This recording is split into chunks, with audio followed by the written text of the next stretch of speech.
بسم اللہ الرحمن الرحیم وبہ نستعین وهو خیر المعین وصلی اللہ علی سیدنا محمد وآلہ الطاہرین اللہم صلی علی محمد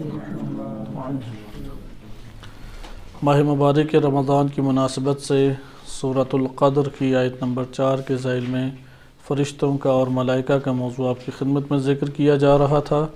ہم نے گزشتہ دروس میں فرشتوں کے تمثل اختیار کرنے کے نظریے کو قدر تفصیل سے ملاحظہ کیا، اور ہمارے پاس یہ معنی سامنے آیا کہ تمثل سے مراد یہ ہے کہ ایک شے کا کسی دوسری شے کے لیے صورت اختیار کرنا جس کے پیش نظر کوئی غرض یا مقصد ہوتا ہے، جیسا کہ جناب جبرائیل علیہ السلام نے جناب مریم علیہ السلام کے لیے انسانی صورت اور شکل کو اختیار کیا، اور اس کے پیش نظر مقصد یہ تھا کہ وہ ان کو جناب عیسیٰ علیہ السلام کی بشارت دیں۔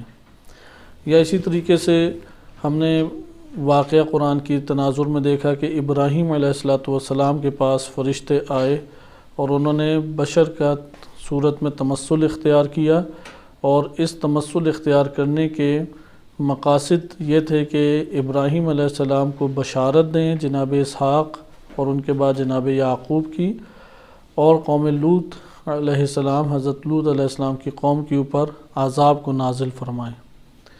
یا ہم نے حضرت داؤد علیہ السلام کے واقعے کو ملاحظہ کیا کہ جب محراب میں وہ نماز پڑھ رہے تھے تو تمثل اختیار کیا ملائکہ نے، اور 2 فرشتے آئے اور انہوں نے جناب داؤد علیہ السلام سے سوال جواب کیے اور ان کی توجہ دلائی کہ جس کی طرف ان کا ایک گمان جا رہا تھا کہ وہ زمین پہ سب سے زیادہ فیصلہ کرنے والے ہیں، جیسا کہ روایات سے ظاہر ہے اور ہم نے اس کے ذیل میں پڑھا۔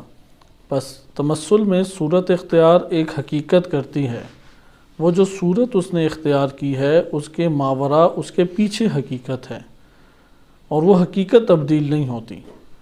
اور فرشتوں کا قرآن کریم کے تناظر میں فقط اور فقط بشر کی صورت اختیار کرنے کا آیا ہے، لیکن تمثل کا یہ مطلب نہیں ہے کہ کوئی اور مخلوق تمثل اختیار نہیں کر سکتی، یا کوئی اور مخلوق صرف اور صرف انسانی صورت اختیار کرے گی، یہ نہیں ہے۔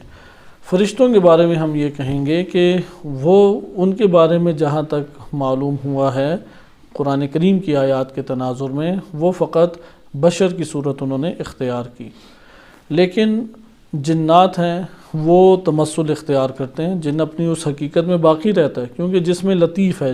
جن کے بارے میں متفق ہیں فلاسفہ اور محدثین کہ جن کیا ہے، جسم لطیف، ان ظاہری آنکھوں سے جن کو نہیں دیکھا جا سکتا سوائے اس کے کہ وہ تمثل اختیار کرے۔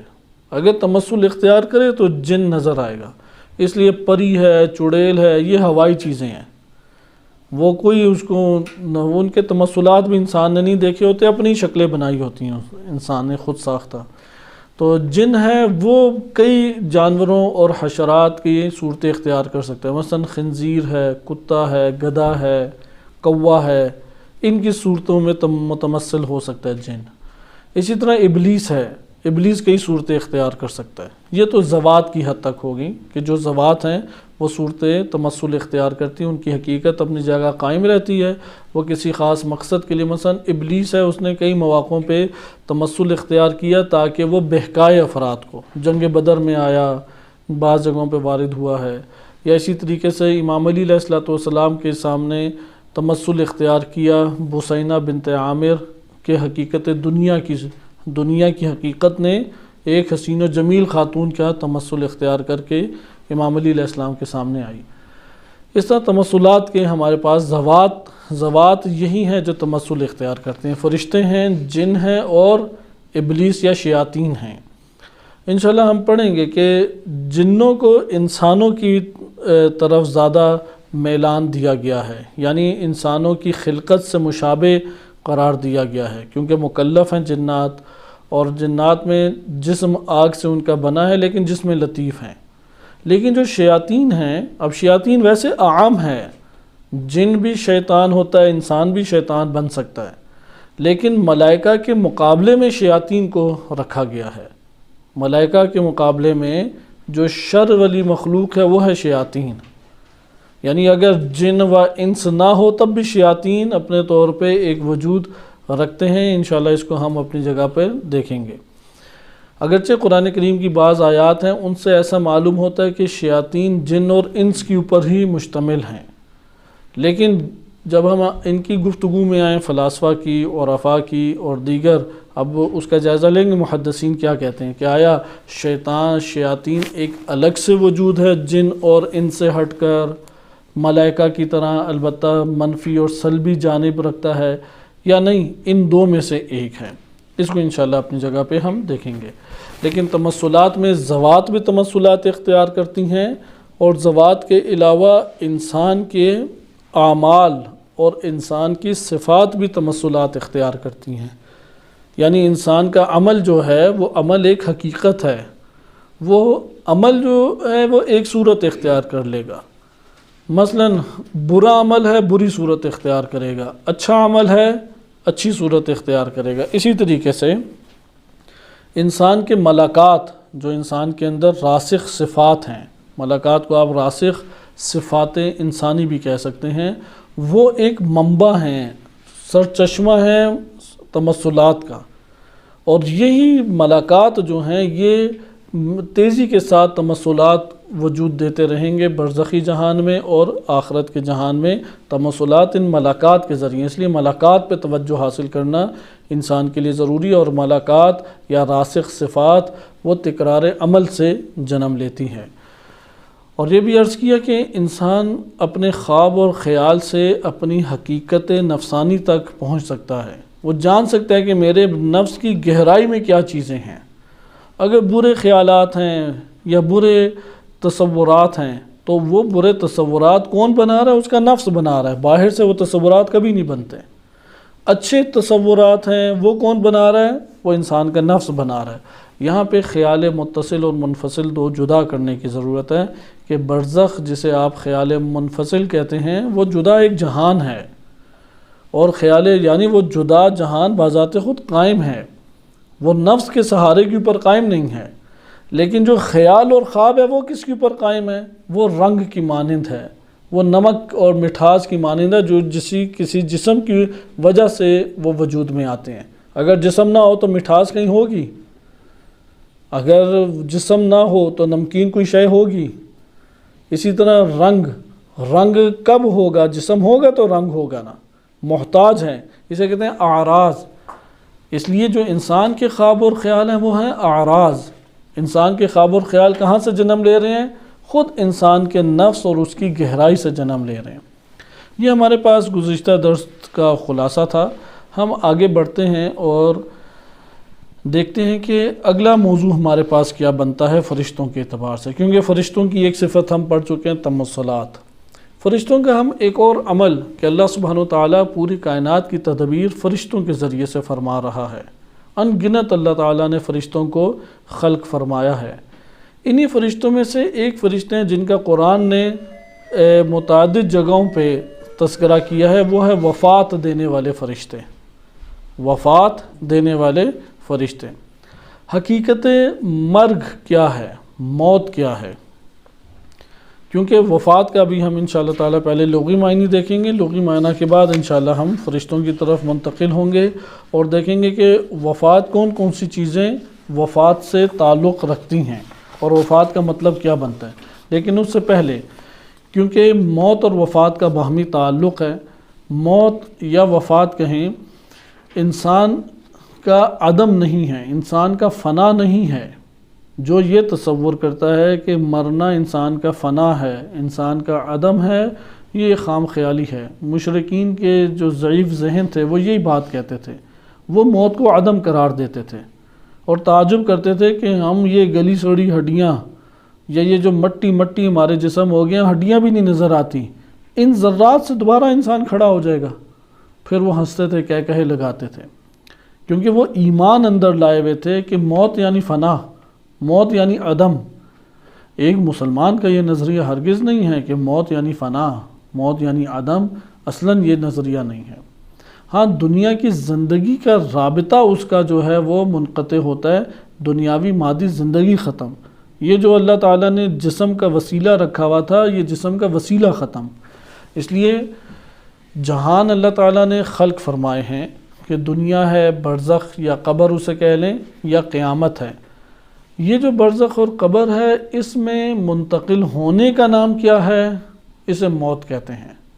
وفات کا مطلب ہے ایک جہاں سے دوسرے جہاں کی طرف منتقل ہونا. اس لیے بہترین ترجمانی جو کلمہ موت کی کرتا ہے وہ کلمہ انتقال ہے، اور اردو میں اتفاق سے رائج ہے.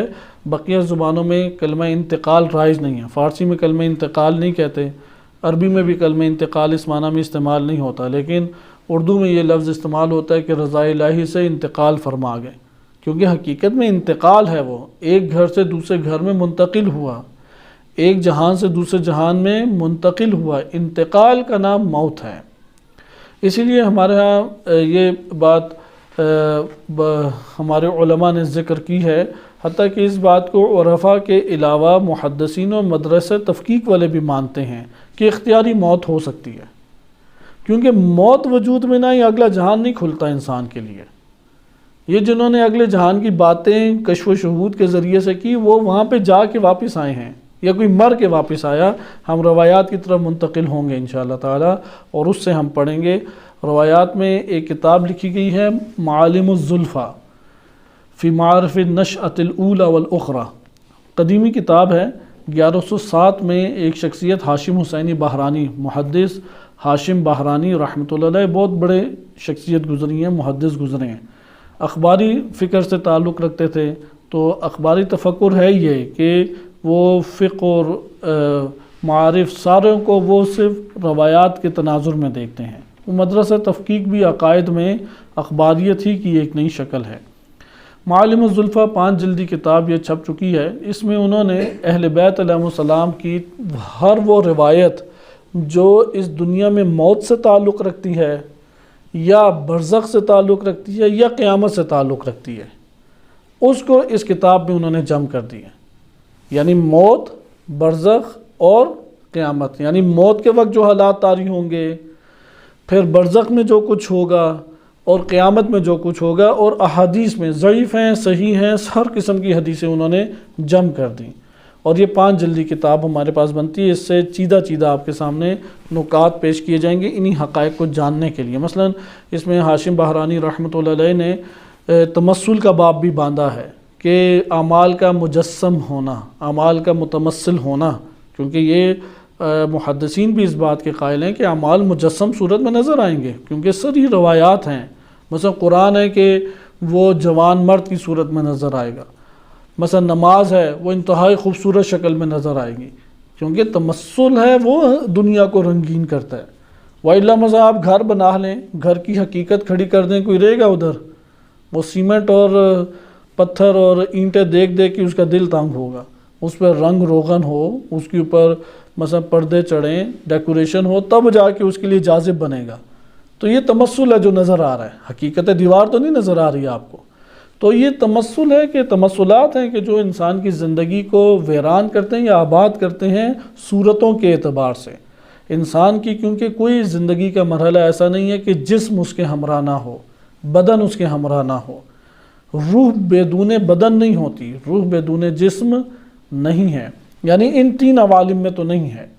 ایک چوتھا عالم فلاسفہ یا عرفاء بالخصوص کہتے ہیں، وہ ایک الگ بات ہے، عالم اللاہوت، اس کے اپنے تقاضے جدا ہیں. لیکن ان 3 جہانوں میں روح بدون بدن وجود نہیں رکھتی. لیکن بدن ہر نشأت کا یا ہر جہان کا یا ہر مرحلے کا بدن اسی مرحلے کے ساتھ سازگار ہے. مثلا اگر یہ مادی جہان ہے تو جسم کون سا ہے؟ مادی ملے گا. روح غیر مادی ہے، ہر جگہ پہ نفس اور روح غیر مادی ہیں. لیکن اس جہان میں تو غیر مادی جسم ہے. برزخ میں مادی جسم ہے. برزخ میں غیر مادی وہ اگر جہان ہے تو غیر مادی جسم ہے. قیامت میں اسی کے مطابق اسی کے سازگار بدن ہے. تو انہوں نے معالم الزلفا میں تمثل کا باب بھی باندھا ہے، اور یہ بھی کہ انبیاء علیہ السلام کی موت کے واقعات جو آئے ہوئے ہیں، تو جتنے انبیاء کے آئے ہیں انہوں نے ترتیب سے ذکر کیے ہیں، اور جتنے ائمہ علیہ السلام کے موت کے واقعات آئے ہیں وہ بھی انہوں نے تحریر کی ہیں. تو ہم بعض چیزوں کو انشاءاللہ پڑھیں گے، کیونکہ ضخیم کتاب ہے کہ ہر جلد ہی 500-600 صفحے کی بن جاتی ہے. تو 5 جلدیں ہیں. اس سے اندازہ لگائیں کہ کتنا وافر مواد ہے، البتہ فارسی ترجمے کے ساتھ ہے، تو خود مطالعہ بھی کریں، لیکن اس کو ہم سمجھنے کے لیے موت کی حقیقت اور وفات کی حقیقت کو سمجھنے کے لیے ہم ان روایات سے انشاءاللہ اگلے درس میں استفادہ کریں گے۔ اس درس میں ساری توجہ ہم اس کے اوپر مرکوز رکھیں کہ حقیقت مرگ کیا ہے۔ میں آپ کے سامنے حقیقت مرگ کے حوالے سے مختصر طور پہ ایک بیان پڑھ دیتا ہوں کہ جو آیت اللہ جوادی عاملی کا ہے۔ انہوں نے حقیقت مرگ کے حوالے سے تفسیر تسنیم جلد نمبر 7 میں ذکر کیا ہے۔ جو انہوں نے ذکر کیا ہے اس کا آپ کے سامنے نچوڑ بیان کیا جاتا ہے۔ مرگ ہے ایک نشأت سے دوسری نشأت میں منتقل ہونا، آپ یہ کہہ لیں ایک عالم سے دوسرے عالم میں منتقل ہونا۔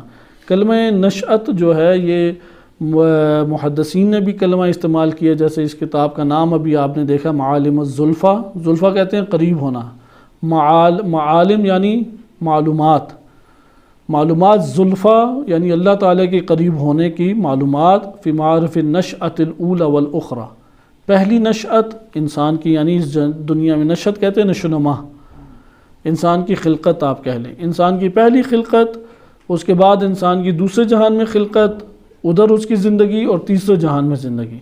یہ کہتے ہیں ایک نشأت سے دوسری نشأت میں، ایک عالم سے دوسرے عالم میں آپ کا منتقل ہونا کیا کہلاتا ہے؟ مرگ، موت کہتے ہیں۔ زوال اور نابودی کو نہیں کہتے موت۔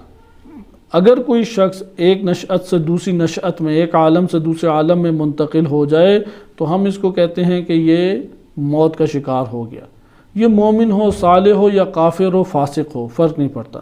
قرآن کریم نے کافر اور منافقین کے موت کو عذاب الہی کی صورت میں بیان کیا ہے، یعنی نتیجے کے طور پہ عذاب الہی کو بھی بیان کیا ہے، اور مومنین کو خصوصاً شہداء کے ان کی زندگی کو بالاتر قرار دیا ہے، اور شہداء کی زندگانی کو موت سے تعبیر کرنے سے گریز کیا ہے کہ انہیں مردہ نہ کہو۔ موت اور قتل میں قرآن کریم نے فرق کیا ہے، نتیجے کے طور پہ ہمیں ظاہراً دکھائی نہیں دیتا، اور قرآن نے ذکر کیا کہ یہ تمہاری بے شعوری ہے، شعور کم ہو تو چیزیں نہیں پہچانی جاتی، ساری مشترک لگ رہی ہوتی ہیں، تو اس لیے وہ ذکر کرتے ہیں کہ خصوصاً شہید وہ جب وہ موت ملتی ہے تو انہیں کئی نعمتوں میں وہ زندگی بسر کرتے ہیں، اور ان نعمتوں میں ان کی زندگی اور روزی بہترین ہوتی ہے۔ لہٰذا انہوں نے ذکر کیا جو راہ الہی میں مارے جاتے ہیں، قرآن نے سختی سے کہا ہے کہ انہیں تم محروم یا نابود یا معدوم یہ کسی صورت نہ سمجھو، وہ مارا گیا، وہ ہلاک ہو گیا، وہ چلا گیا، ایسا ہرگز نہیں ہے، بلکہ شہید کو زندہ سے تعبیر کیا ہے۔ قرآن کریم کی فرہنگ میں، یعنی قرآن کریم کی نظر میں موت ایک نوع انتقال ہے، یعنی برزخ کے جہان میں منتقل ہونا ہے، اور دوسری طرف قتل جو ہے، قتل کو قرآن کریم نے اگرچہ ظاہراً وہ موت ہے، لیکن موت سے قرآن کریم نے الگ قرار دیا ہے، اور الگ قرار دینے کی دلیل بھی ہے۔ افا ان مات او قتل، قرآن کریم میں سورہ آل عمران آیت نمبر 144 میں، کہ اگر وہ مر جائیں یا قتل کر دیے جائیں۔ اگر قتل و موت ایک ہی چیز ہوتی، امام باقر علیہ السلام سے ایک روایت منقول ہے، ان کی طرف نسبت ہے کہ اس میں امام نے فرمایا کہ موت اور قتل اگر ایک چیز ہوتی تو او نہ آتا۔ آپ اردو میں بھی استعمال کرتے ہیں نا، یا کہتے ہیں یا یہ کر لو یا یہ کر لو، تو یا کب استعمال ہوتے ہیں؟ جب پہلی دوسری سے متغیر یا الگ شے ہو، تو موت اور قتل کو الگ کیا گیا ہے، اور اس اعتبار سے موت کو برابر اس کے قرار دیا، قتل کے برابری میں رکھا ہے، عرض میں رکھا ہے، ماتا او قتل۔ یا قرآن کریم کی سورہ آل عمران آیت نمبر 157 میں آیت ہے وَلَئِن قُتِلْتُمْ فِي سَبِيلِ اللَّهِ أَوْ مُتْتُمْ، کہ اگر تم اللہ کی راہ میں قتل کر دیے جاؤ یا مر جاؤ تو اللہ کی مغفرت اور رحمت موجود ہے۔ اسی کے ضمن میں وہ ذکر کرتے ہیں کہ فرق موت اور قتل میں یہ ہے کہ اگر عامل جو ہے وہ زندگی کے ختم ہونے کا عامل وہ باہر سے موجود ہو، یعنی باہر سے کوئی ایک شے سبب بنی ہے اور ارادتاً اس نے ایسا اقدام کیا تھا اور باہر سے سبب بنی اور انسان موت کا شکار ہوا ہے، تو اسے قتل سے تعبیر کیا گیا ہے۔ اگر عامل وہ زندگی کے ختم ہونے کو، یا بالفاظ دیگر آپ یہ کہہ لیں کہ اگر عامل کو آپ نے ملحوظ رکھا، کوئی سبب بنا ہے جس نے آ کے آپ کو موت کا شکار کیا ہے، اگر اس سبب کو مد نظر رکھتے ہوئے جس نے زندگی کو ختم کیا سبب کو مد نظر رکھیں تو قتل کہہ دیا جاتا ہے۔ اور اگر فقط اور فقط روح کے جدا ہونے کو مد نظر رکھیں اور روح کے خاتمے کو یعنی جسم سے ارتباط منقطع ہونے کو مد نظر رکھیں تو موت کہہ دیا جاتا ہے۔ بس فرق کیا ہوا؟ اعتبار کا فرق ہے کہ قتل میں سبب بیرونی طور پر موجود ہے اور آپ کی ساری توجہ کس کے اوپر ہے؟ سبب کے اوپر ہے۔ اس سبب پہ توجہ کی وجہ سے جب موت میسر آئے تو سبب کو ملحوظ رکھتے ہوئے جب آپ کسی کی وفات یا موت کو مد نظر رکھتے ہیں، یہ کس سے تعبیر ہوتا ہے؟ قتل سے تعبیر ہوتا ہے۔ عمومی طور پر ہے، یہ مسلمان ہو یا غیر مسلم ہو، شہید ہو یا غیر شہید ہو، اگر سبب مد نظر رکھتے ہوئے وہ آئے موت کو مد نظر رکھیں، کیا کہلاتا ہے عربی میں؟ قتل، یا الجوادی عملی کا معنی ہے۔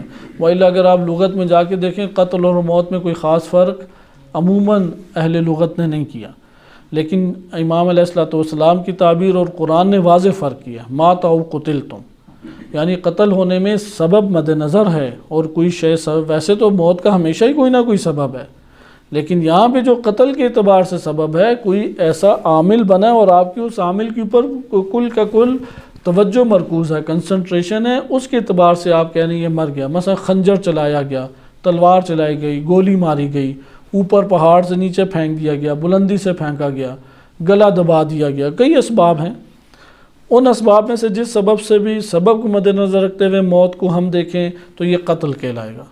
لیکن اگر سبب مد نظر نہ ہو اور اس کا جسم اور روح کے اندر تعلق کا ختم ہونا مد نظر ہو، جیسے ظہوق، ازحاق کہتے ہیں، ازحاق کہتے ہیں آہستہ آہستہ ایک شے کا باطل ہونا، یعنی انسانی روح کا مادی زندگی سے ارتباط ختم ہونا، آہستہ آہستہ مادی زندگی کا ختم ہو جانا یا باطل ہو جانا، اس کو موت سے تعبیر کیا جاتا ہے۔ پھر آگے ذکر کرتے ہیں کہ قرآن کریم میں موت بمعنی فوت اور زوال کی نفی آئی ہے۔ در قرآن موت بمعنی فوت و زوال نفی شدہ است، کہ اس کی کیا آئی ہے؟ نفی آئی ہے، کہ قرآن کریم موت بمعنی وفات نہیں آیا۔ اس لیے آپ قرآن کریم کی آیات دیکھیں، ادھر آئے کہ ملائکہ وفات دیتے ہیں، یا ملک الموت ہے وہ آ کے وفات دیتا ہے۔ ابھی ہم وفات کے انشاءاللہ معنی دیکھیں گے۔ لہٰذا بعض آیات ہیں ان میں موت آئی ہے لیکن موت کو حیات کے مقابلے میں ذکر کیا ہے۔ موت کو کس کے مقابلے میں ذکر کیا ہے؟ حیات۔ الذی خلق الموت والحیات لیبلوکم ایکم احسن عملا، کہ اس نے موت اور حیات کو سورۃ الملک میں آیت نمبر 2 میں ارشاد ہوتا ہے کہ اللہ نے موت کو بھی خلق کیا ہے اور حیات کو بھی خلق کیا ہے۔ حیات بھی ایک مخلوق ہے اور موت بھی کیا ہے؟ اللہ تعالیٰ کی مخلوق ہے۔ یہاں پہ اولاً ہمیں یہ چاہیے کہ ہم جانیں کہ حقیقت وفات کیا ہے، یعنی فوت اور وفات میں البتہ فرق ہے، اس کے حروف اصلی میں فرق ہے۔ فوت کے حروف اصلی کیا بنتے ہیں؟ فوت، فا واتا، اور وفات کے وا فا یا ہے، تا نہیں، تا تبدیل شدہ یا سے۔ آپ نے ملاحظہ کیا فوت میں فوت وہ ہے اجوف واوی، اگر آپ علم صرف کی اصطلاحی زبان بولیں فوت کیا ہے؟ اجوف واوی، لیکن وفات کیا ہے؟ وہ محموز الفا ہے، مثال واوی ہے۔ وفات مثال ہے، واو ہے، یا آپ اسے لفیف بھی کہہ سکتے ہیں کیونکہ آخر میں یا ہے، واو اور یا ہے، لفیف مقرون اسے کہتے ہیں کہ درمیان میں فاصلہ ہے، آغاز میں واو ہے اور آخر میں یا ہے، تو اس کے حروف اصلی ہی جدا ہیں، اس لیے وفات اور فوت میں اشتباہ نہیں کرنا۔ اس لیے انہوں نے ذکر کیا ہے کہ موت سے ان کی در حقیقت مقصود ہے وفات، نہ کہ فوت۔ لہٰذا بعض آیات میں یہ نقطہ دلالت کرتا ہے کہ مرگ وہ وفات ہیں، متوفہ ہونا ہے، مانند جیسا کہ قرآن کریم کی آیت ہے، آج انشاءاللہ پڑھیں گے بھی، اللہ یتوفی الانفس حین موتہا، جب ان کی موت کا وقت آ جاتا ہے تو اللہ ہے کہ جو انہیں وفات دیتا ہے۔ اردو میں اور فارسی دونوں میں فوت کلمہ چلتا ہے، فوت کا لفظ الگ ہے لیکن اصل کیا ہے؟ وفات، ادھر وفات کا تذکرہ ہے۔ یا آگے ایک اور آیت بھی قرآن کی ہے کہ جب ان نفوس کے موت کا وقت آتا ہے تو تم میں سے جس کی موت کا وقت آئے تو ہمارے رسول ہیں فرشتے جو کہ تمہیں وفات دیتے ہیں۔ انشاءاللہ ہم یہ پڑھیں گے، ایک جگہ پہ ملک الموت وفات دیتا ہے، ایک جگہ پہ اللہ تعالیٰ وفات دے رہا ہے، جیسے بھی آپ نے آیت پڑھی اللہ یتوفی الانفس، کہ اللہ ہے کہ جو نفوس کو وفات دیتا ہے حین موتہا۔ اور ایک جگہوں پہ کہ رسول وفات دیتے ہیں، جیسے حتی اذا جاء احدکم الموت توفتہ رسولنا، ہمارے رسول اسے وفات دیتے ہیں جب کسی کی موت کا وقت آ جائے۔ تو ادھر آپ دیکھ رہے ہیں کبھی جمع کا صیغہ استعمال کیا، کبھی ملک الموت ہے اور کبھی اللہ کی طرف، تو یہ اصل میں نظام کی طرف اشارہ ہے، اللہ کی طرف سے حکم چلتا ہے اور اللہ نے ملک الموت کو رکھا ہے ان سب کے اوپر سردار، ان کے نیچے باقاعدہ ان کا پورا سٹاف گویا کہ موجود ہے، ملک الموت کے نیچے پورا فرشتوں کا سٹاف موجود ہے کہ جنہوں نے روح قبض کرنی ہے ان کے حکم سے، اور انہوں نے کس کا حکم چلانا ہے؟ اللہ تعالیٰ کا حکم چلانا ہے۔ انشاءاللہ اسے آگے ہم دیکھیں گے۔ اچھا، یہاں پہ سوال پیدا ہوتا ہے کہ موت اور حیات کے تقابل میں راز کیا ہے؟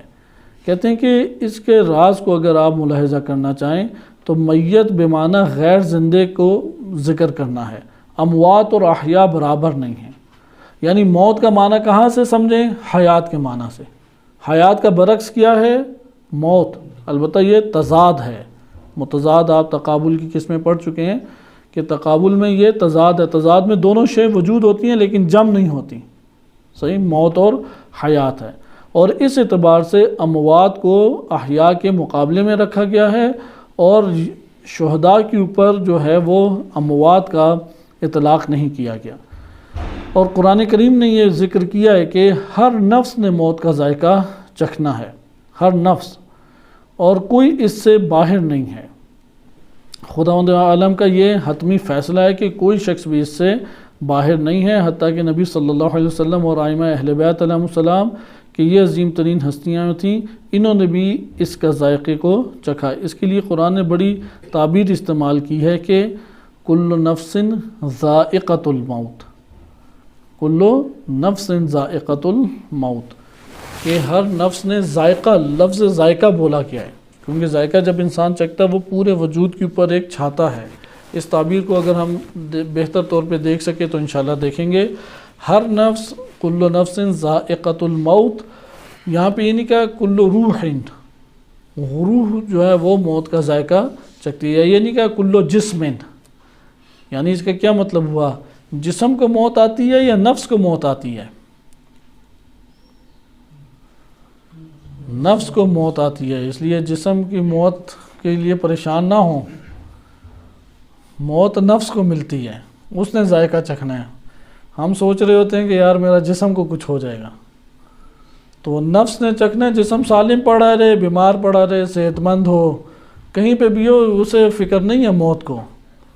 اس لیے آپ جسم کو کسی، وہ قرآن کی آیت ہے کہ وَلَوْ كُنْتُمْ فِي بُرُوجٍ مُشَيَّدَةٍ، بڑے بڑے تم نے بروج اور کمرے بنائے ہوں، شیشے پلائی ہوئی دیواریں بنائی ہوں اور ایک چھوٹا سا سوراخ بھی نہ رکھا ہو، تو وہ جو ملک الموت ہے انہوں نے جسم کے ساتھ تعلق قائم کر کے نہیں، روحوں سے اور نفوس سے تعلق قائم کرتے ہیں، اور وہ نفس کو موت دے دیتے ہیں، تو نفس پر آزاد ہو جاتی ہے اور جسم ادھر ہی پڑا رہ جاتا ہے جس حالت میں بھی ہو۔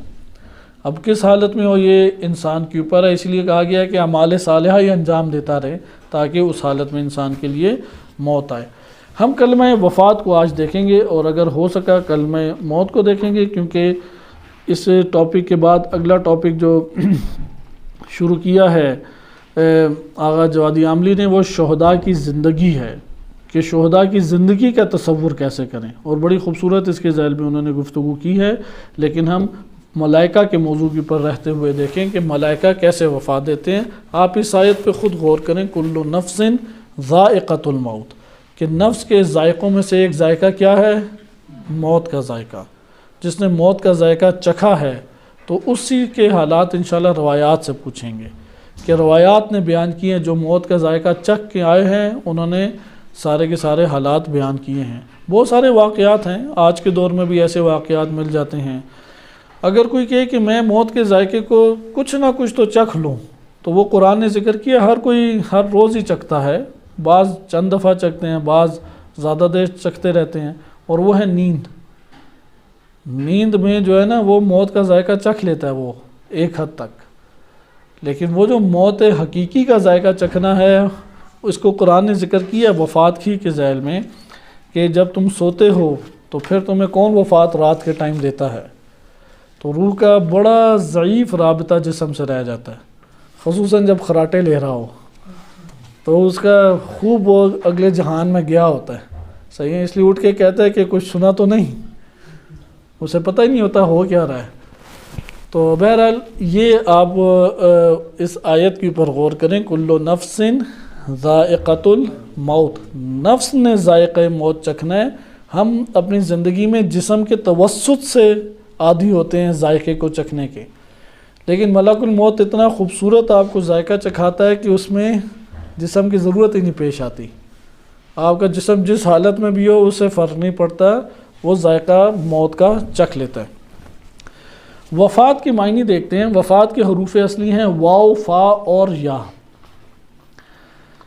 موت اور وفات آیا مترادف ہیں قرآن کی نظر میں یا نہیں، اس کا ہم پہلے مرحلے میں اندازہ لگائیں گے لغت کے معنی سے، کہ آیا موت اور وفات نتیجے کے طور پہ تو مترادف نظر آتے ہیں، معنی کے طور پہ آیا مترادف ہیں یا نہیں؟ تو یقیناً مترادف نہیں ہے۔ موت کا مطلب ہے ازحاق الروح یا زحوق الروح، روح کا آہستہ آہستہ زندگی سے کٹ جانا۔ زحوق کہتے ہیں آہستہ آہستہ ایک شے کا ختم ہونا، اس لیے قرآن کریم نے باطل کے لیے حق کے مقابلے میں زحوق کی صفت کو بیان کیا، جاء الحق وزحق الباطل ان الباطل کان زحوقا، کہ باطل آہستہ آہستہ مٹ جائے گا۔ اس لیے جو جلد بازی میں چاہتا ہے کہ فوراً ہی مٹ جائے، وہ فوراً نہ انسان کے اپنے نفس سے باطل مٹتا ہے نہ معاشرے سے مٹتا ہے، آہستہ آہستہ مٹتا ہے۔ باطل کی صفت ہے حق قائم رہ جاتا ہے، ہمیشہ دب جاتا ہے، مٹتا کبھی نہیں ہے۔ پھر حق کے لیے اللہ تعالیٰ نے رکھے لوٹ کے آ جائے گا، جاء الحق، وہ پھر ابھر آئے گا، وہ مٹ نہیں سکتا حق، نہ انسانی نفس میں کاملاً مٹتا ہے اور نہ بیرونی طور پہ معاشروں میں مٹ سکتا ہے۔ ممکن نہیں ہے کہ حق مٹ جائے، اور ممکن نہیں ہے کہ باطل قائم رہ جائے، ناممکن ہے۔ اس کے لیے اللہ نے لکھ دیا فنا، اس کے وجود ہی اس کا گویا کہ ایک قسم کا نہیں ہے باطل کا، اس نے مٹنا ہی مٹنا ہے۔ لیکن مٹے گا کیا؟ اس کی یہ صفت ہے آہستہ آہستہ مٹے گا۔ اس لیے قرآن نے تشبیہ بھی دیا کہ جھاگ سے، جھاگ جو ہے یہ باطل ہے اور اس کے نیچے جو پانی ہے وہ حق ہے۔ آئیں اب ہم وفات کو دیکھیں۔ موت ہے روح کا زندگی آہستہ آہستہ کھو دینا، اسے کہتے ہیں موت، یعنی مادی زندگی۔ مادی زندگی جب کھو جائے تو صرف برزخ کی زندگی آباد رہ جائے گی۔ بالفاظ دیگر، اگر بچے کی ناف ماں کی شکم میں نہ کاٹی جائے تو اس زندگی کو شروع ہو سکے گی بچے کی زندگی شروع نہیں ہوتی۔ اگر آپ تھوڑی سی انشاءاللہ تحقیق کریں کہ بچہ اگر باہر بھی آ جائے اس دنیا کے اندر، وہ کب اس کے اعضاء شروع ہوں گے؟ جب وہ ناف کٹے گی۔ اگر ناف نہ کٹے، وہ آنکھیں کھول بھی لے تو اس کی خوراک وہاں سے آ رہی ہے، ماں سے آ رہی ہے۔ اس کے لیے ضروری ہے کہ ناف کاٹی جائے تاکہ اس دنیا کی زندگی اس کے اعضاء و جوارح سے شروع ہو۔ برزخ کے مقابلے میں دنیا یہ شکم مادر ہے، مادر کا شکم ہے یہ دنیا۔ ادھر کی ناف کٹنے سے مراد ہے آپ اپنے جسمانی ضروریات کو کاٹ دیں۔ جس کی جسمانی ضروریات ختم ہو جاتی ہیں اس کے لیے وہ جہان کھل جاتا ہے۔ اس کو اس لیے اختیاری موت کا بھی عنوان دیا گیا ہے، اور میں نے جیسے عرض کیا کہ محدثین بھی اس کے قائل ہیں، فقط ایسا نہیں ہے کہ عرفا قائل ہوں اختیاری موت کے، یعنی انسان اپنی جسمانی ضرورت اتنی قلیل کر لیتا ہے کہ گویا کہ اسے موت میسر آ گئی، کیونکہ موت جب تک نہیں آتی جسم کی ضروریات باقی رہتی ہیں، شہوات اس کی باقی رہتی ہیں اور اسے پورا کرنا پڑتا ہے، وإلا وہ تکلیف میں مبتلا رہے گا، درد میں مبتلا رہے گا۔ اور جو جتنا اپنے جسم کی ضروریات کو بڑھا لے، مثلا نیند ہے، شہوت ہے، کھانا پینا ہے، اتنا اس کے لیے اگلے جہان پوشیدہ اور غائب ہو جائیں گے۔ لہٰذا یہ اس کے اوپر، حتیٰ کہ اگر آپ منفی طور پہ دیکھیں کہ یعنی شیاطین کی دنیا میں بھی دیکھیں، تب بھی جسمانی انسان کو ضروریات اپنی ختم کرنے پڑتی ہیں، ورنہ یہ غیبی طور پہ شیاطین سے رابطہ قائم نہیں ہوتا۔ اس لیے وہ لمبے لمبے چلے کاٹتے ہیں جادوگری کے لیے، شیاطین بننے کے لیے بڑی زحمتیں وہ اٹھاتے ہیں، بہت زیادہ زحمتیں۔ اسی طریقے سے الہی راستوں میں بھی اگلے جہان انسان کے لیے نہیں کھلیں گے جب تک انسان اس دنیا کی ناف نہ کاٹ دے۔ اس دنیا کی ناف کیا ہے؟ دنیا سے وابستگی، دنیا سے تعلق، دنیا کے حب، مثلا حب شہوات، حب الدنیا، حب ذات، اپنی ذات سے محبت، اپنے نفع سے محبت۔ یہ جو دنیاوی نفع ہے، دنیاوی ضرر ہے، انسان دنیا سے وابستگی کو کاٹ دے، اگلا جہان اس کے لیے کھل جائے گا۔ یہ روایات، آیات اور عرفا کے مشاہدات سے ہمارے سامنے بات یقینی طور پہ آتی ہے۔ اس لیے جو شخص جتنا ضعیف بنا لیتا ہے اپنی مادی ضروریات، اتنی روح قوی ہو جاتی ہے، اور جتنا انسان کا نفس مادی اعتبار سے قوی ہو جاتا ہے اس کی روح اتنی ضعیف ہو جاتی ہے، وہ اصلاً دیکھنے کے قابل ہی نہیں رہتی اگلے جہان کو، اور اس وقت پھر وہ چیختی چلاتی ہے جب اگلے جہان میں لے جایا جا رہا ہو، کیونکہ ایک تو اس کے لیے وہ جہان آباد نہیں تھا، پھر اس جہان سے مانوس نہیں تھا، اور آباد اور مانوس نہ ہو تو اس ویرانی سے انسان چیختا چل آتا ہے۔ اور انشاءاللہ یہ روایات آئیں گی کہ جب انسان مر رہا ہو تو اس وقت شیطان اور ابلیس آ جاتا ہے اور بڑی اچھی شکلوں میں متمثل ہوتا ہے، اور اس طرح آ کے کہتا ہے کہ اگر تم مجھے سجدہ کر دو، یہ واقعات انشاءاللہ پڑھیں گے روایات کی زبانی، تم اگر مجھے سجدہ کر دو تو میں تمہاری سب مشکلات ختم کر دوں گا۔ تو اگر تم سے سجدہ نہیں ہوتا آنکھوں سے ہی کر دو، آنکھوں سے نہیں کرتے تو چلو مرضی سے ہی اپنی کر دو، ہاں ہی کہہ دو، میں ہاں کوئی سجدہ کہہ دوں گا، تو ہے پھر اس بندے نے ہاں میں سجدہ کہہ دی، اس کی روح قبض ہو گئی اور کفر کی حالت میں مرا ہو۔ یہ بعض آیات کے تناظر میں جو روایات آئی ہیں اس میں ہیں، اس لیے وہ بڑی اچھی شکل میں آئے گا کہ نجات حاصل کرنا چاہتے ہو درد سے یا نہیں، وہ کہے گا درد سے نجات حاصل کرنا چاہتا ہوں۔ پھر وہ بچوں کی صورتوں میں لائے گا، اس سے دور ہونا چاہتے ہو یا ملنا چاہتے ہو، کہے گا ملنا چاہتا ہوں، کہے گا پھر کر دو سجدہ، بعد میں توبہ کر لینا، ایک دفعہ ہی تم نے سجدہ کرنا ہے۔ تو ابلیس آخر دم تک ساتھ نہیں چھوڑتا۔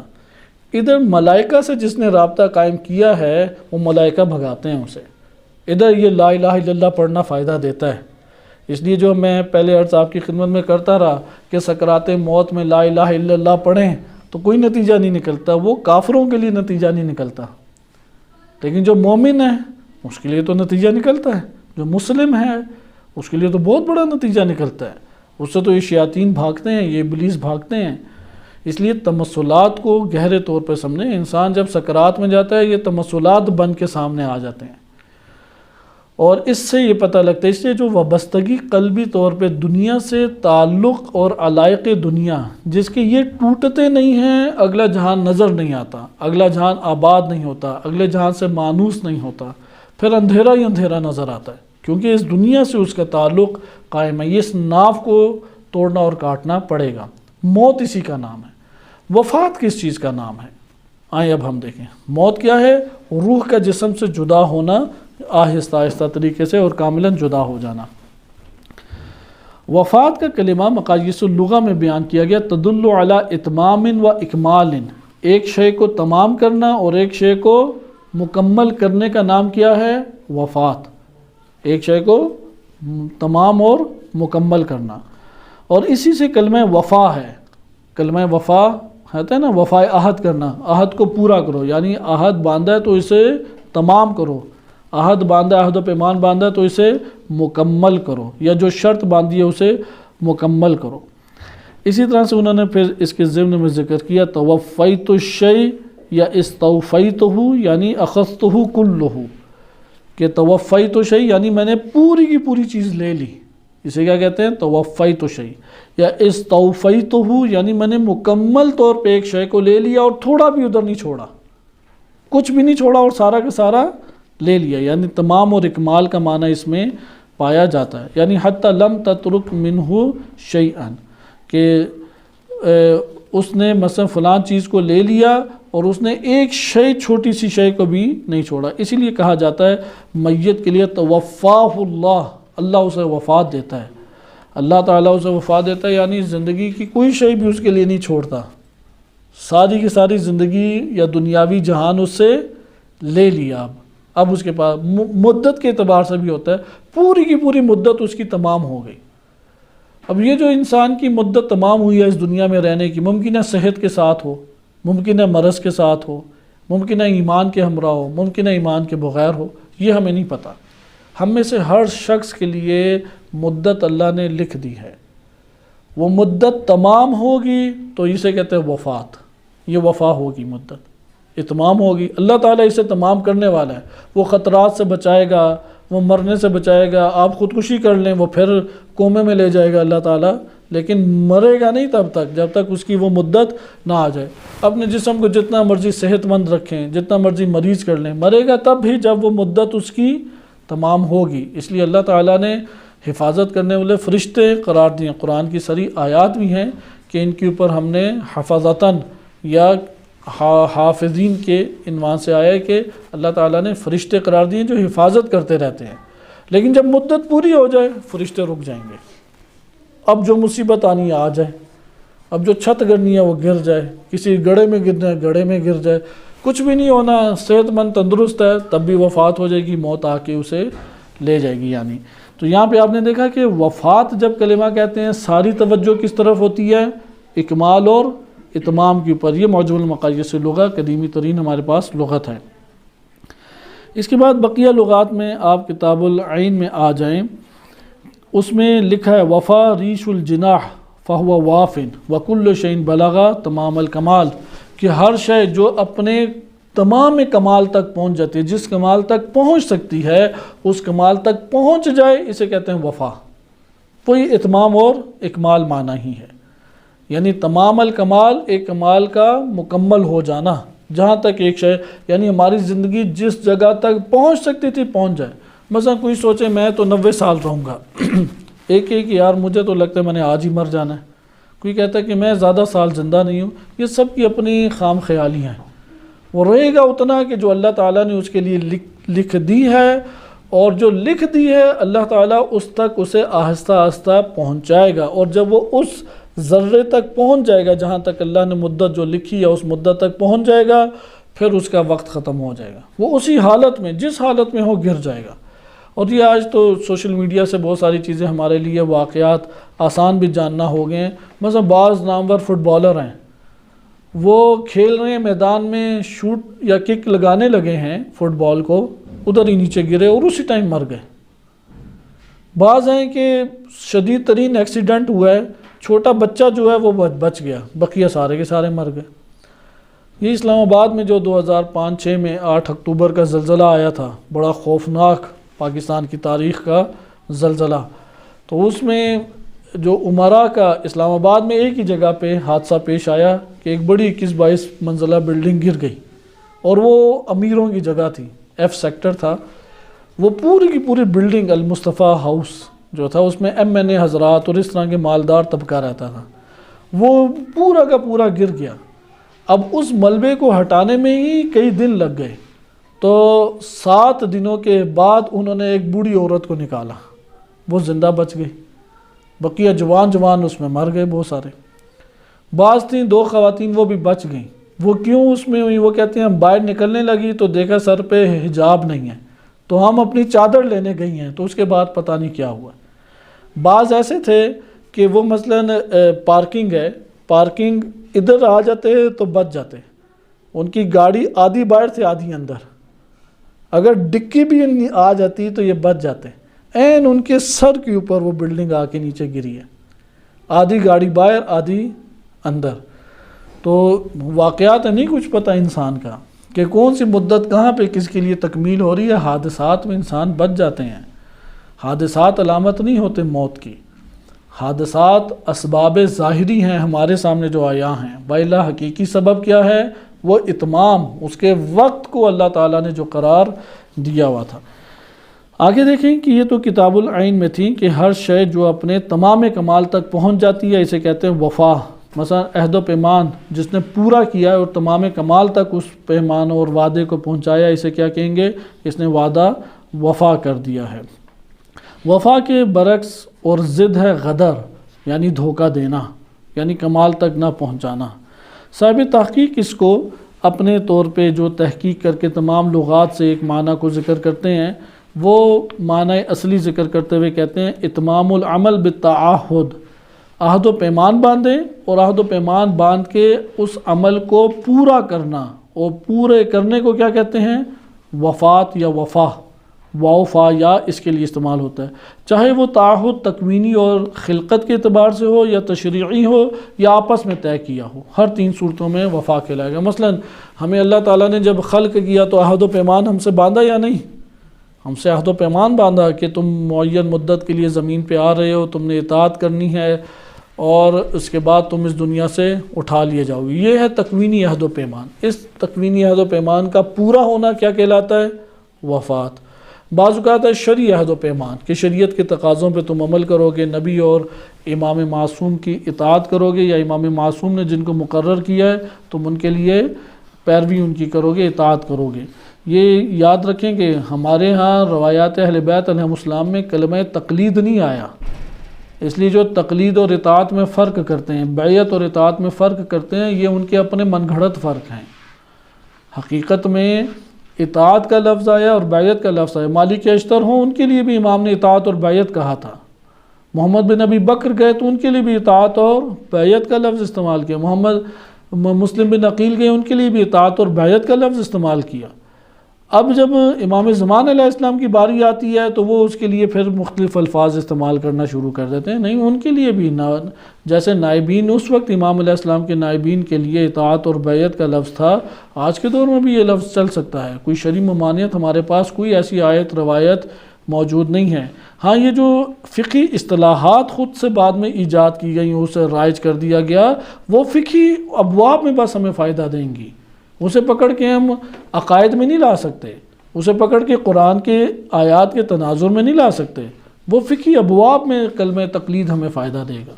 اس لیے یہ ہمارے پاس خطیب حضرات ہیں جو بیعت اور تقلید میں فرق کرتے ہیں، جبکہ ایسا نہیں ہے۔ اس میں بیعت جو ہے وہ جس طرح ائمہ اہل بیت علیہ السلام کے دور میں ائمہ ہی کی مرضی اور اجازت سے ان کے تابعین میں سے جن کی امام نے حکم دیا ان کی بیعت ہو سکتی ہے، تو آج بھی وہ ہو سکتی ہے۔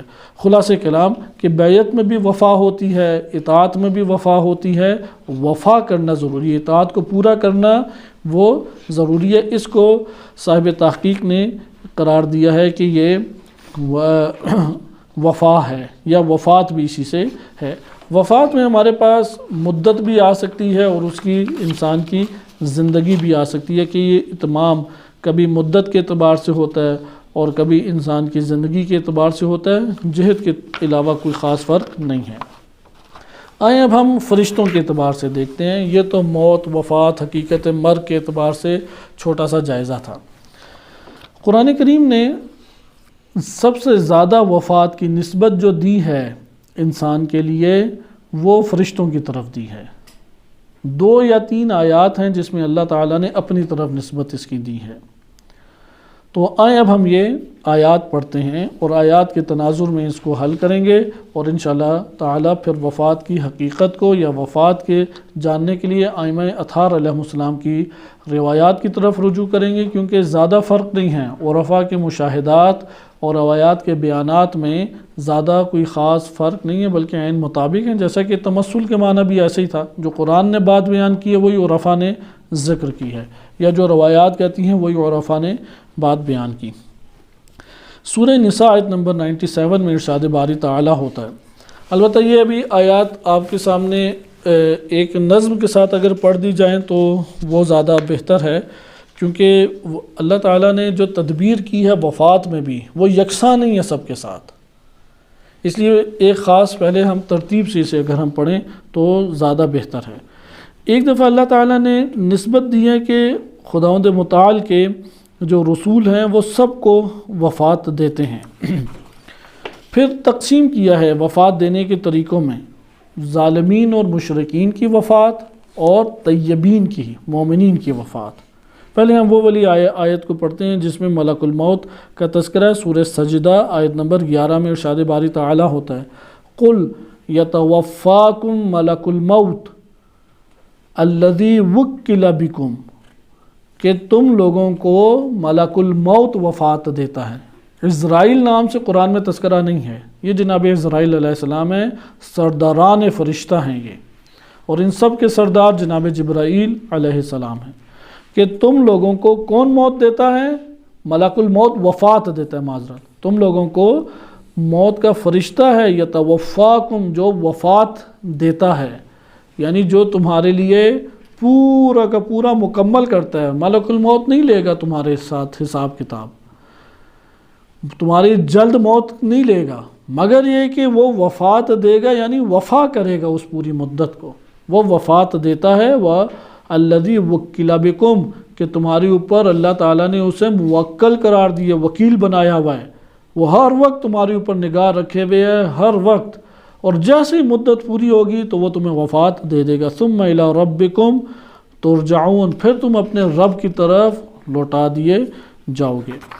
یہ ہمارے پاس قرآن کریم کی اس آیت میں آپ نے ملاحظہ کیا کہ تذکرہ ہے کہ فرشتے وہ وفات کا کام کرتے ہیں اور وفات دیتے ہیں۔ اسی طرح سورہ یونس آیت نمبر 104، انشاءاللہ اس میں دوبارہ ہم یہ باتیں تکرارن بھی پڑھیں گے تاکہ ذہن نشین ہو جائے۔ ارشاد باری تعالیٰ ہے قُلْ يَا أَيُّهَا النَّاسِ إِن كُنتُم فِي شَكٍّ مِّن دِينِي، اے لوگو کہہ دیجئے، اے لوگو اگر تمہیں میرے دین میں کوئی شک ہے، فَلَا أَعْبُدُ الَّذِينَ تَعْبُدُونَ مِن دُونِ اللَّهِ، تم اللہ کو چھوڑ کے جن بتوں کی عبادتیں کرتے ہو میں ان کی عبادت اور پرستش نہیں کرتا۔ وَلَكِنْ أَعْبُدُ اللَّهَ الَّذِي، میں اس اللہ کی عبادت کرتا ہوں، يَتَوَفَّاكُمْ، جو تم لوگوں کو وفات دیتا ہے۔ وَأُمِرْتُ أَنْ أَكُونَ مِنَ الْمُؤْمِنِينَ، اور مجھے حکم دیا گیا کہ میں مومنین میں سے ہی رہوں۔ اس میں آپ نے دیکھا اللہ کی طرف نسبت ہے۔ اگلی آیت بھی دیکھیں کہ اس میں اللہ کی طرف نسبت ہے، اور یہ آیت ہے سورہ نحل آیت نمبر 70۔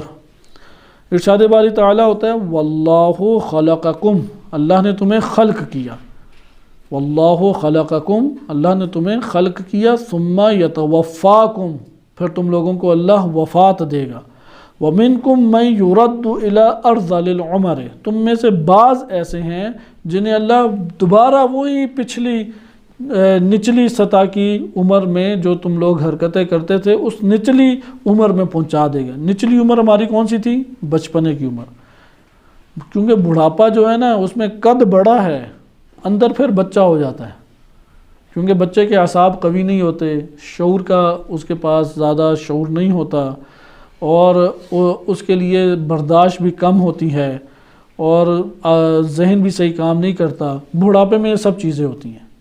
بڑھاپے میں بھی وہ خاموش رہے گا، وہ اس لیے خاموش نہیں ہے کہ بولنا نہیں چاہتا، اس لیے خاموش ہے بول نہیں سکتا۔ صحیح، ان دونوں باتوں میں بڑا فرق ہے۔ ایک دفعہ وہ بولنا چاہتا ہے بول نہیں سکتا، ذہن لڑانا چاہتا ہے ذہن لڑا نہیں سکتا، لکھنا چاہتا ہے لکھ نہیں سکتا، سننا چاہتا ہے سن نہیں پاتا صحیح طرح، یہ بڑھاپا ہے۔ اس لیے وہ اللہ تعالیٰ دوبارہ تم میں سے بعض کو پلٹا دے گا۔ جو شہداء اس حوالے سے واقعاً جلیل القدر ہیں کہ انہوں نے اپنی زندگیوں کو فنا کیا اللہ کی محبت اور اس کی اطاعت میں، اور اس عمر کی جو نچلی عمر ہے اس میں جانے سے وہ محفوظ ہو گئے اور بچ گئے، اور خوبصورت ترین عمر کے حصے میں اپنی بہترین زندگی کو اللہ کے لیے ہدیہ کر دیا، کیونکہ بہترین ہدیہ وہی ہوتا ہے جو سب سے اچھا ہو۔ تو انسان یہ پوری زندگی میں سب سے اچھی چیز کون سی آتی ہے؟ وہ ہوتی ہے 15 سے 35 سال کی عمر۔ اس کے بعد کوئی اس سے نچلی والی زندگی بھی بہت اچھی نہیں ہے، اس سے اوپر والی زندگی بھی بہت خوشائند نہیں ہے۔ اس لیے اس عمر میں جس نے ہدیہ کر دیا وہ سب سے بہترین ہدیہ ہے۔ تو وہ اس کے بعد ذکر کیا لیکن لا يعلم بعد علم شیئا، لکی لا يعلم بعد علم شیئا، تاکہ وہ جاننے کے بعد کچھ نہ جانے۔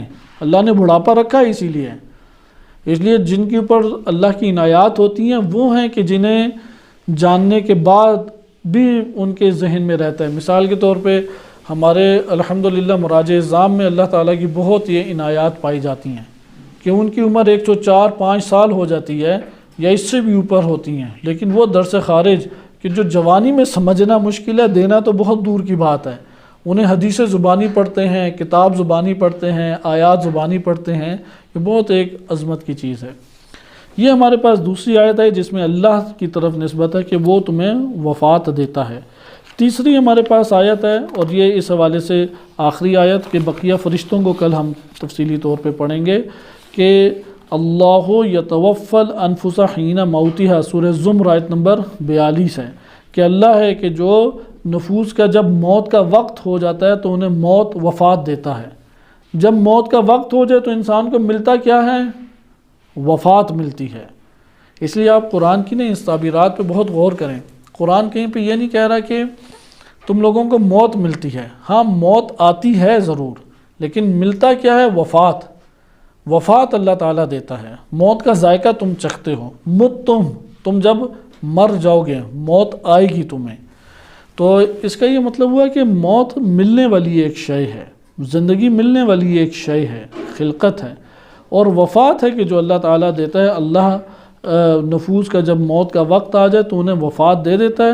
واللتی لم تمت فی منامہا فیمسک التی قضا علیہا الموت ویرسل الاخری الی اجل مسمی، اور وہ کہ جو خواب میں فی منامہا، اپنے نیند میں خواب میں موت کا شکار نہیں ہوتے، تو اللہ تعالیٰ نے جن کے اوپر موت کو قضا کر دیا ہے، یعنی حتمی موت کو کر دیا ہے، یعنی اللہ مرنے کے وقت لوگوں کی روحیں تو قبض کرتا ہے، یعنی وفات دیتا ہے۔ وفات کا مطلب کیا ہے انشاءاللہ دیکھیں گے، آیا روح کا قبض کرنا ہے اپنی جگہ، بعض نے ترجمہ اس طرح کیا ہوتا ہے، ہم ابھی یہی پڑھیں وفات دیتا ہے۔ اور جو ابھی مرے نہیں ہیں، لم تمت فی منامہا، اپنے بستروں پہ سو رہے ہیں یا خوابوں میں ہوتے ہیں، مرے نہیں ہیں، تو جو مرے نہیں ہیں ان کی روحیں سوتے میں اللہ تعالیٰ کیا کرتا ہے؟ قضا علیہا الموت فیمسک التی قضا علیہا الموت، تو ان کے اوپر اللہ تعالیٰ موت کو طاری کرتا ہے۔ ویرسل الاخری الی اجل مسمی، پھر جن پر موت کا حکم دے دیتا ہے تو ان کو وہ روک لیتا ہے۔ یعنی نیند ہے کیا چیز کہ موت کا حکم دیا پھر روک لیا، اور ایک مدت کے لیے انہیں پھر موت کو اللہ تعالیٰ نے چھوڑ دیا، ان کی زندگی کو چھوڑا۔ ان فی ذلک لآیات لقوم یتفکرون، یہ باتیں تفکر سے پتہ لگیں گی، اس میں علامتیں اور نشانیاں اہل تفکر کے لیے ہیں۔ بس آپ نے اس جگہ پہ مطالعہ کیا کہ موت حقیقت میں نیند ایک قسم کی موت ہے، موت طاری کر دیتا ہے اللہ تعالیٰ، ایک قسم کی موت ان کے اوپر طاری کر دیتا ہے، لیکن کاملاً وفات نہیں دیتا۔ وفات کا لفظ بھی استعمال کیا گیا ہے۔ پھر خدا جس کو چاہتا ہے اسے اجل مسمہ کے لیے چھوڑ دیتا ہے، اس لیے ہر روز انسان اس کی پریکٹس کرتا ہے، زندگی اور موت، زندگی اور موت۔ جو جتنا زیادہ سوتا ہے اتنا موت کے قریب جا کے واپس آ جاتا ہے، اس لیے جو جتنا بیدار رہتا ہے اتنا موت سے، اس والی موت سے تو دور رہتا ہے۔ تو انشاءاللہ تعالیٰ اس کو بقیہ حصہ ہم کل مطالعہ کریں گے۔ صلی اللہ علیہ سیدنا محمد و آلہ طاہرین۔